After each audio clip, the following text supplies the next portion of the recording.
जय हिंद दोस्तों, स्वागत है आप लोगों का आर्डर स्टडी पॉइंट्स लोखा। आप लोग के स्वागत में मैं रुपेश सर। चलिए आज बहुत ही वीवीएस सवाल हम बताने जा रहे हैं, जो आप देख सकते हैं सवाल में कि हम 100% वीवीए लगाए हैं। अर्थात ये सवाल इस तरह का सवाल, इस पर आधारित सवाल बारंबार पूछता है, इसलिए हमने इसमें 100% वीवीए लगा दिए हैं। तो चलिए अब हम देखेंगे कि यह सवाल वीवीए क्यों है और किस तरह की सवाल है।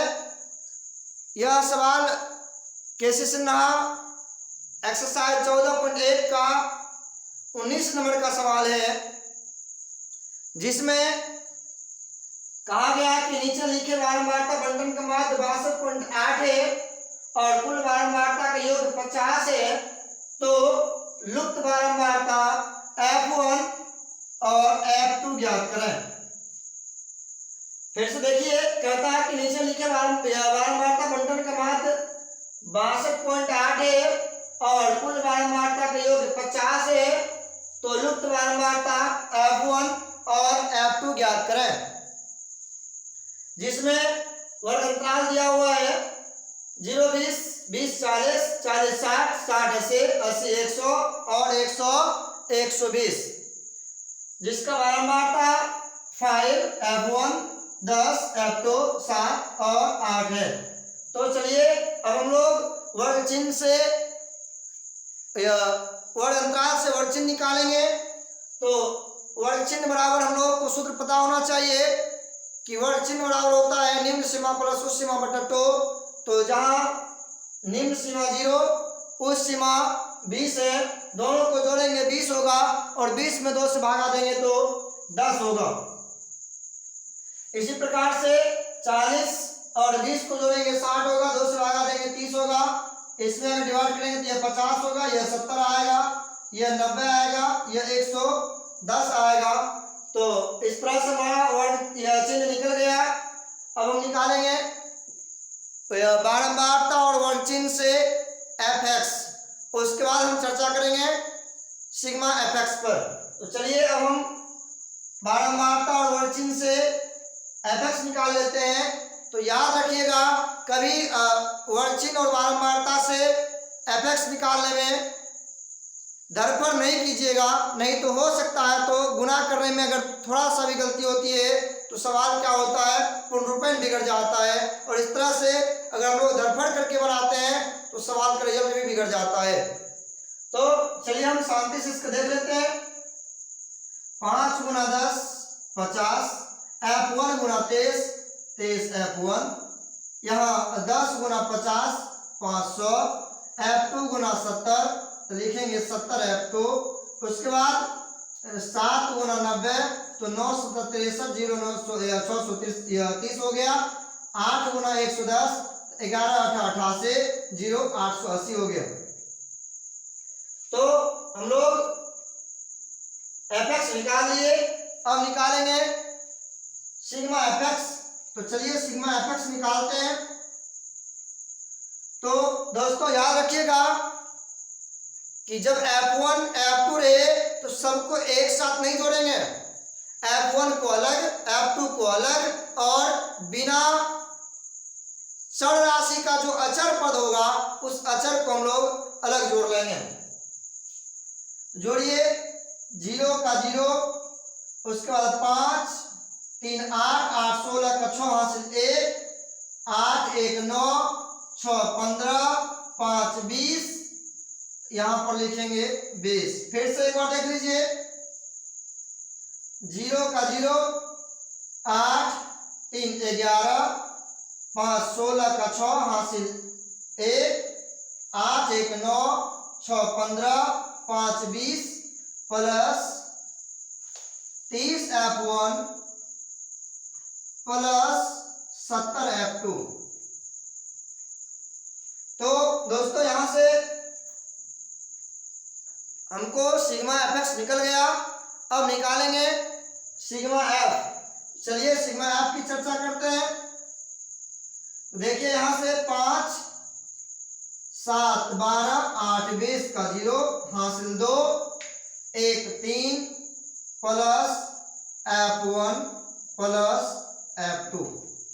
तो यहाँ हमको सिग्मा एफ आया 30 प्लस F1 प्लस F2 और सिग्मा एफ एक्स आया 20/60 plus 30 F1 plus 70 F2।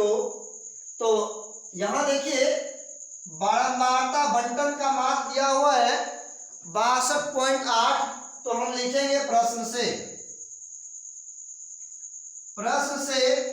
Sigma F x बटा सिग्मा एफ। और एक चीज देखिए हमको और दिया हुआ है कुल योग।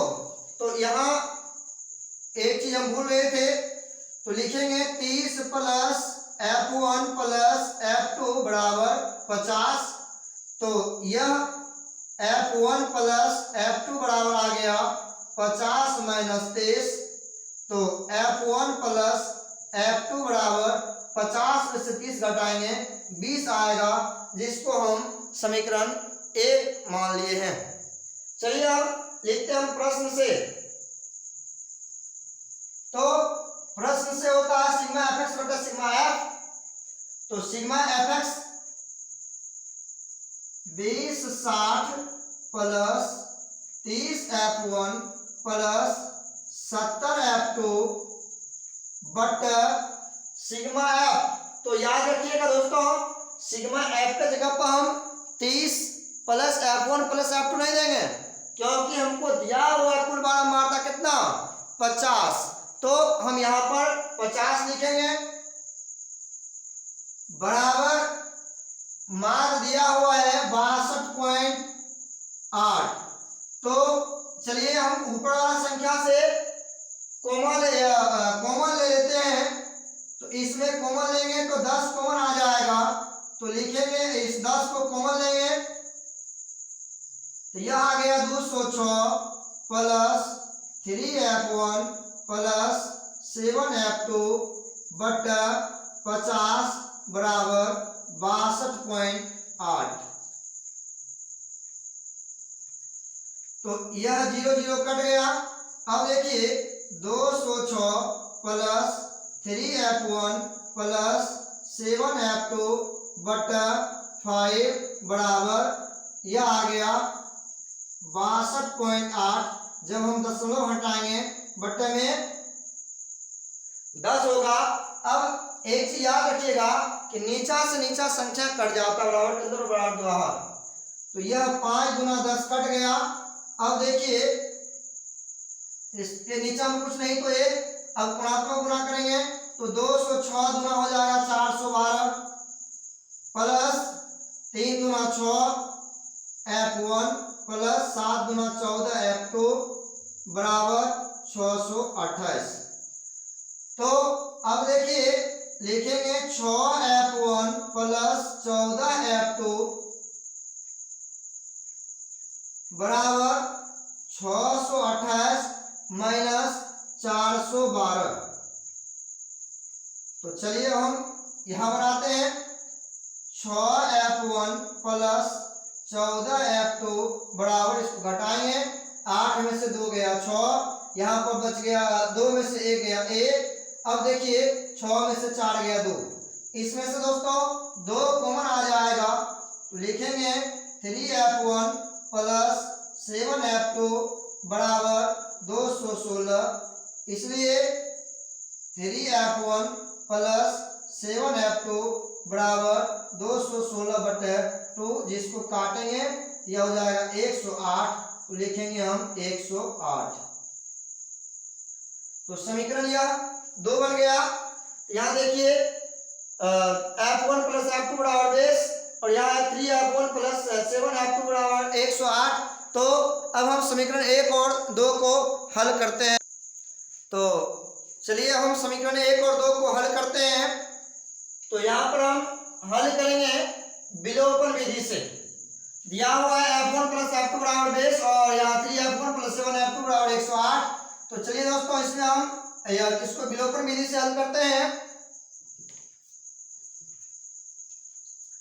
तो इसमें गुणा कर देंगे 3 से और इसमें गुणा कर देंगे 1 से।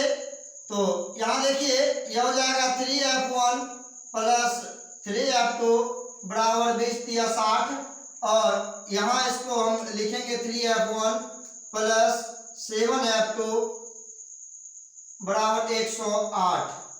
तो यहाँ एक पॉइंट हम भाषा में लिख लेंगे कि समीकरण 1 गुना 3 माइनस समीकरण 2 गुना 1 करने पर, तो चलिए अब इसको हम माइनस करते हैं। तो यह कट गया, यहाँ आ गया माइनस 4F2 बराबर, इसको घटाएंगे तो यह हो जाएगा 8 माइनस मतलब 48। तो चलिए माइनस माइनस कट गया, अर्थात F2 बराबर हम लिख सकते हैं 48/4। तो यह 12 चौके 48, F2 का वैल्यू 12 आया। तो दोस्तों अब क्या करेंगे, तो F2 का वैल्यू समीकरण 1 में या 2 में रख करके हम समीकरण तो हम क्या करेंगे, F2 का मान समीकरण 1 में रखने जा रहे हैं। तो लिखेंगे कि F2 का मान समीकरण 1 में रखने पर, स्पष्ट करके लिख देंगे कि समीकरण यहाँ पर F2 का मान समीकरण 1 में रखने पर, तो समीकरण 1 है F1 प्लस F2 बराबर 20।